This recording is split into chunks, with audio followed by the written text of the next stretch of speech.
بسم اللہ الرحمن الرحیم الحمد للہ والصلاة والسلام علی رسول اللہ محمد ابن عبداللہ وعلی آلہ واصحابہ ومن والا اما بعد فاعوذ باللہ من الشیطان الرجیم بسم اللہ الرحمن الرحیم۔ آج اس درس میں ابو یعلا الحنبلی رحمہ اللہ کے بارے میں بات کروں گا۔ ابو یعلا الحنبلی تیسری صدی کے علماء میں سے ہے اور یہ کبار حنبلی علماء میں سے ہے۔ فقہ حنبلی کی خدمت ابو یعلا سے پہلے خلال وغیرہ علماء نے کیا تھا، یعنی امام احمد کے بعد فقہ حنبلی کی تدوین میں سب سے بڑا کام خلال نے کیا تھا، اور اسی طرح امام احمد کے اولاد میں سے ان کے بچوں میں سے بھی کچھ لوگ تھے جنہوں نے یہ خدمت کی تھی، اور بعد میں پھر ابو یعلا آئے تیسری صدی میں، اور بعد میں چھٹی یا ساتویں صدی میں ابن قدامہ نے کئی کتابیں لکھی ہے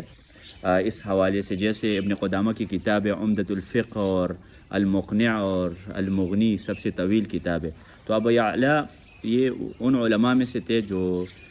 فقہ حنبلی کی خدمت کر چکے ہیں، اور ساتھ ساتھ اصول فقہ میں یہ متاثر تھا احناف سے۔ اس حوالے سے ایک آرٹیکل بھی لکھا گیا ہے کہ ابو یعلا الحنبلی فقہ حنفی سے متاثر تھے، اور ان کا یہ موقف تھا کہ کسی ملک میں ایک مذہب منتشر ہے تو لوگوں کو اس مذہب کو فالو کرنا چاہیے۔ ان کے پاس ایک شخص آیا تھا فقہ حنبلی سیکھنے کے لیے، تو انہوں نے کہا تھا کہ آپ کے ملک میں کون سا مذہب چل رہا ہے؟ اس نے کہا کہ شافعی مذہب چل رہا ہے۔ پھر ابو یعلا نے کہا کہ آپ جاؤ اور ابو اسحاق الشیرازی سے علم حاصل کرو۔ ابو اسحاق الشیرازی یہ شافعی علماء میں سے جنہوں نے المہذب کے نام سے کتاب بھی لکھی ہے، بعد میں امام نووی نے شرح کی المجموع کے نام سے۔ تو ابو یعلا رحمہ اللہ اصول فقہ میں احناف علماء سے بہت متاثر تھے، اور ابو یعلا کی جو کتابیں ہیں جیسے العدۃ فی اصول الفقہ یا العمدۃ فی اصول الفقہ، اور اسی طرح ان کے ایک اور کتاب الکفایہ کے نام سے، اصول فقہ کے بارے میں جتنی کتابیں ابو یعلا الحنبلی نے لکھی ہے اس میں اگر دیکھا جائے تو وہ اکثر سرخسی سے نقل کرتے ہیں، اور سرخسی یہ احناف کے ائمہ میں سے ہے جن کے ایک کتاب بھی ہے المبسوط کے نام سے۔ تو یہ جو نقل کا، اور جرجانی ابو عبداللہ الجرجانی بھی حنفی علماء، ان سے بھی اکثر نقل کرتے ہیں، حتیٰ کہ احناف علماء بھی ابو یعلا الحنبلی کی کتابوں سے اس لیے استفادہ کرتے ہیں کہ ان کی کتابوں میں اکثر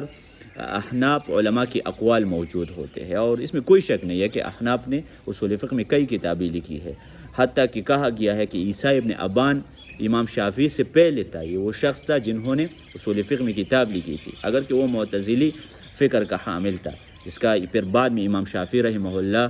نے الرسالہ میں اس کا جواب دیا ہے۔ اور کچھ علماء نے تو یہ بھی کہا کہ امام شافعی نے جو الرسالہ کے نام سے اصول فقہ پر کتاب لکھی ہے یہ عیسیٰ ابن ابان کے اوپر رد ہے، اور عیسیٰ ابن ابان وہ شخص ہے جنہوں نے احناف کی اصول فقہ کا دروازہ کھولا تھا، اس شخص نے ایک تمہید رکھی تھی۔ تو یہ احناف کے اصول فقہ کی بہت ساری کتابیں ابھی بھی حتیٰ کہ اہل حدیث کے مدارس میں بھی پڑھائی جاتی ہے، جیسے اصول الشاشی ہے، نور الانوار ہے، اور نور الانوار اصل میں المنار کا شرح ہے، المنار کے اوپر کئی شروحات ہیں، مولا جیون کا یہ شرح، نور الانوار، خلاصۃ الافکار اور جواہر الافکار، فتح الغفار ابن نجیم کے، اور کئی علماء نے، ابو زید الدبوسی کی کتاب تقویم الادلہ یہ بھی احناف کے اصول فقہ پر ہے۔ تو ابو یعلا کس وجہ سے پھر متاثر تھے؟ ان کی تربیت ایک حنفی خاندان میں ہوئی تھی۔ ان کا جو والد ہے وہ جب بیمار ہوا، ابو یعلا کا والد، تو ابو بکر الرازی الجساس، جن کو ابو حنیفہ ثانی کہا جاتا ہے، حناف کا بہت بڑا عالم ہے الجساس، جن کا احکام القرآن میں کتاب بھی ہے، اور اصول فقہ پر بھی الجساس کی ایک کتاب ہے الفصول کے نام سے، جو ابھی مطبوع ہے، محقق ہے۔ تو جساس ان کے عیادت کے لیے 50 دن آیا تھا۔ اس سے پتہ چلتا ہے کہ یہ ایک ابو یعلا الحنبلی ایک حنفی خاندان میں پیدا ہوا۔